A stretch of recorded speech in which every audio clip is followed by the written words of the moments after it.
السلام علیکم رحمۃ اللہ وبرکاتہ۔ اللہ پاک مجھے اور آپ کو اور تمام امت کو اللہ عمل کرنے کی توفیق نصیب فرمائے۔ دوستو اللہ پاک کا احسان اور کرم ہوا کہ اللہ پاک نے مجھے اور آپ کو اور تمام امت کو اللہ پاک نے پیارے نبی صلی اللہ علیہ وسلم کے امت میں پیدا فرمایا، کیونکہ 1.25 لاکھ نبی آئے، ہر نبی کی امتیں ہو کر گئی دوستو، لیکن پیارے نبی صلی اللہ علیہ وسلم کی امت کی اللہ پاک نے پہلے سے لے کر تو آخر تک بخشش ہی بخشش رکھی ہے۔ اس کی ہر گناہوں کو معاف ہے، اور یہ کتنی بھی غلطیاں کرے تو اللہ تعالیٰ ان کی گناہوں کو معاف کرنے والا غفور الرحیم ہے دوستو۔ اور اللہ پاک تمام امت پیارے نبی صلی اللہ علیہ وسلم کا ہر امتی قیمتی ہے، کیونکہ یہ امت کی اللہ پاک نے قرآن کریم میں تعریف کی ہے۔ تم بہترین امت ہو، تم لوگوں کے نفع رسانے کے لیے کام کرتی ہو، لوگوں کو اچائی کا حکم کرتے ہو اور برائی سے روکتے ہو، اور خود بھی برائی سے رک جاتی ہو اور خود بھی اچائی کا کام کرتی ہو۔ یہ اس لیے کیونکہ ہم سب ایک دوسرے کے ذمہ دار ہیں۔ بیٹا باپ کا ذمہ دار ہے اور باپ بیٹے کا ذمہ دار ہے دوستو۔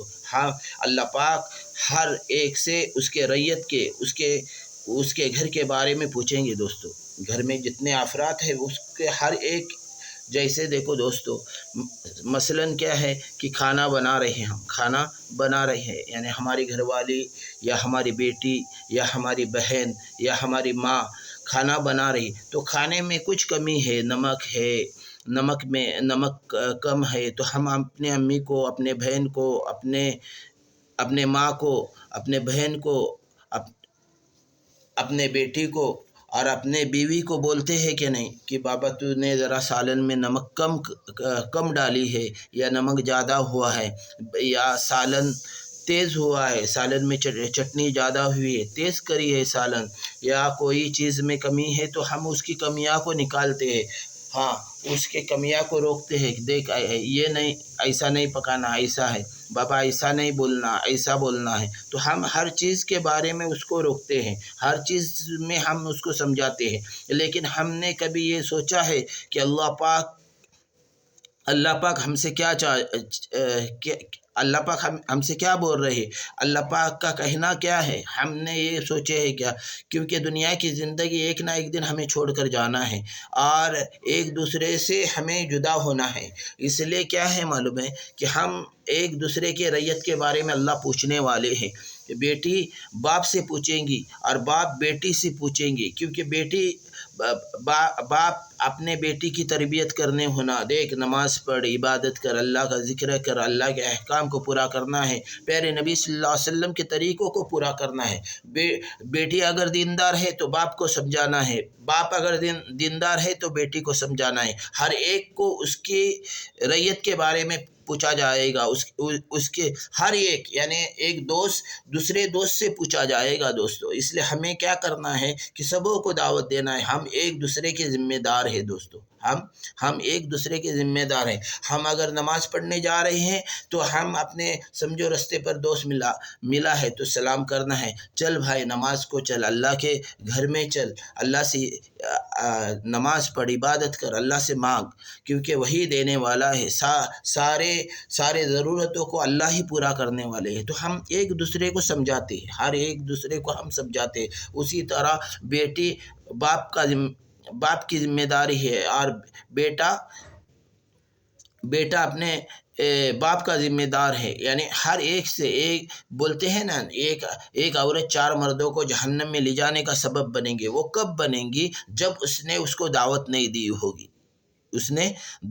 دی ہوگی، جیسا ہم اس کے کھانے میں ہر چیز کی کمیاں نکالتے ہیں، اس کو سمجھاتے ہیں، اسی طرح اس کے ایمان کو بھی بنانے کی ہمارے اوپر ذمہ داری ہے، کیونکہ ہمیں سبوں کو لے کر جنت میں جانا ہے۔ ایک دوسرے کے بارے میں اللہ پوچھنے والے ہیں۔ گھر کے ہم لوگ باہر دعوت دے رہے ہیں، لیکن ہمارے گھر میں دین نہیں ہے، تو ہمیں گھر سے ہی دین کو لانا ہے۔ پہلے اپنے گھر کی پوری فکر کرے، کیونکہ اپنی بہن ہے، بہن اگر دیندار نہیں ہے تو اس کو سمجھانا ہے، دیکھ نماز پڑھ، اللہ کی عبادت کر، اللہ کے احکام کو پورا کر۔ اگر باپ اگر دیندار نہیں تو باپ کو سمجھانا ہے، دیکھو ابا تم سب ہماری ضرورتوں کو پورا کر رہے ہیں، لیکن آپ نماز پڑھو، عبادت کرو، اللہ کے احکام کو پورا کرو۔ اسی طرح بیٹا دیندار نہیں تو بیٹے کو بھی دعوت دینا ہے، دیکھ نماز پڑھ، اللہ رب العزت نے جو نماز پڑھے گا اللہ کے احکام کو پورا کرے گا، جناب محمد رسول اللہ صلی اللہ علیہ وسلم کے طریقوں کو پورا کرے گا، اپنی زندگی میں پیارے نبی صلی اللہ علیہ وسلم کے ہر طریقوں کو زندگی میں لائے گا، سنت ہوگی چہرے پر، تو اللہ پاک دنیا میں بھی کامیاب کریں گے اور آخرت میں بھی کامیاب کریں گے۔ تو دین ہونا ضروری ہے۔ دین کیا ہے؟ اللہ کے احکام کو پورا کرنا ہے، نماز پڑھنا ہے، اللہ کی عبادت کرنا ہے اور پیارے نبی صلی اللہ علیہ وسلم کے طریقے پر ہمیں چلنا ہے۔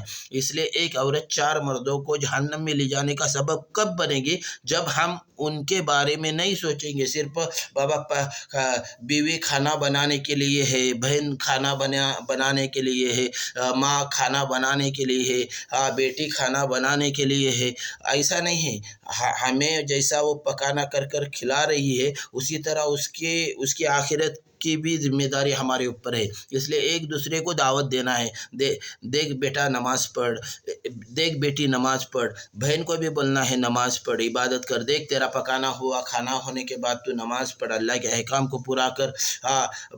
اب سمجھو آپ نماز کو جا رہے ہیں تو ابا کو بھی بلانا اپنی ذمہ داری ہے، بیٹے کو بھی بلانا ہماری ذمہ داری ہے، باپ کو بھی بلانا ہماری ذمہ داری ہے، اپنے بھائی کو بھی بلانا ہماری ذمہ داری ہے۔ اسی طرح بیٹی کو بھی دعوت دینا ہے، ماں کو بھی دعوت دینا ہے، بہن کو بھی دعوت دینا ہے اور بیوی کو بھی دعوت دینا ہے۔ ہم ایک دوسرے دیکھو نوح علیہ السلام نے اپنے بیٹے کو اور اپنے بیوی کو دعوت دی، لیکن وہ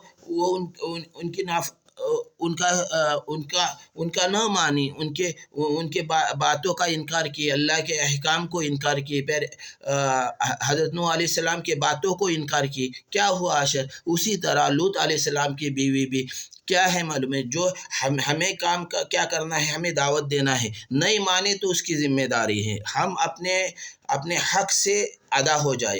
ہمارا حق کیا ہے؟ سمجھو ہم فجر کی نماز کو جا رہے ہیں تو اپنے گھر والوں کو دعوت دے کر جانا ہے کہ چلو میں نماز پڑھنے، آپ بھی پڑھو۔ اسی طرح ظہر کی نماز کو ہم سمجھو کوئی بھی عمل کر رہے، سمجھو اللہ کا ذکر کر رہے، تو ہمیں دیکھ تیرے کام میں جب تیرے کو فرصت ملے گی تو دیکھ 10-15 منٹ اللہ کا ذکر کر، تو ہم جو عمل کریں وہی عمل ہم اپنے گھر والوں کو بتانا ہے، تو انشاءاللہ ہم اس ذمہ داری سے انشاءاللہ ادا ہوئیں گے۔ اور روزانہ شام کو یہ دعا پڑھنا ہے، اے اللہ آپ صلی اللہ علیہ وسلم نے جتنے بھی خیر کے لائن سے دعا مانگی ہے، اس میں ہمارا اور ہمارے گھر والوں کا، ہمارے تمام رشتہ داروں کا، پیارے نبی صلی اللہ علیہ وسلم کے تمام خاندانوں کا، پیارے نبی صلی اللہ علیہ وسلم کے تمام امت کا، اول سے لے کر آخر تک، اے اللہ تو اپنے فضل سے سب کا حصہ نصیب فرما۔ پیارے اللہ آپ صلی اللہ علیہ وسلم نے جن شرور سے، فتن سے، عذابات سے، مصیبتوں سے، 18,000 مخلوقات کے ہر نقصانات سے، 99 بیماری کے وبا سے، ہر برے آفتوں سے، ہر برے بلاؤں سے، ہر برے مصیبتوں سے، ہر برے فتنوں سے، ہر برے تکبر سے، ہر برے گھمنڈ سے، ہر زمین پر اکڑ کر چلنے سے، اے اللہ تیرے ناراضگی والا ہر کام سے، پیارے نبی کے ناراضگی والا ہر کام سے، اے اللہ تو ہمارے گھر والوں کی، ہمارے تمام رشتہ داروں کی، ہمارے نبی کے تمام خاندانوں کی، ہمارے نبی کے تمام امت کی، اول سے لے کر آخر تک، اے اللہ تو اپنے فضل سے سب کی حفاظت فرمائیے۔ روزانہ دعا کرنا ہے اور اپنے رات کو سوتے وقت ہمیں یہ کام کرنا ہے کہ اے اللہ تیرے فضل سے میں نے سبوں کو معاف کیا، اے اللہ تو میرے بھی گناہوں کو معاف کر، اور میرے دوستوں نے مجھے برا بلا بولے ہے، اللہ ان کو بھی معاف کر، اے اللہ میری توبہ، میرے گھر والوں کی توبہ، اے اللہ پیارے نبی صلی اللہ علیہ وسلم کے تمام امت کی توبہ، یہ کہنا ہے۔ اور ہر دعاؤں میں اللہ کے نبی کے صدقے میں ہمیں دعا کرنا ہے دوستو، کریں گے انشاءاللہ۔ اپنے پیارے نبی صلی اللہ علیہ وسلم کو خاندان کے لیے دعا کرنا ہے، کیونکہ پیارے نبی صلی اللہ علیہ وسلم کے خاندان کو اگر ہم دعاؤں میں شامل کریں گے تو ہماری دعائیں بھی فوراً قبول ہوئیں گی دوستو۔ اور اول آخر درود شریف پڑھنا ہے دعا کرنے سے پہلے، تو انشاءاللہ ہر کام اللہ بنائیں گے انشاءاللہ۔ چلو السلام علیکم ورحمۃ اللہ وبرکاتہ۔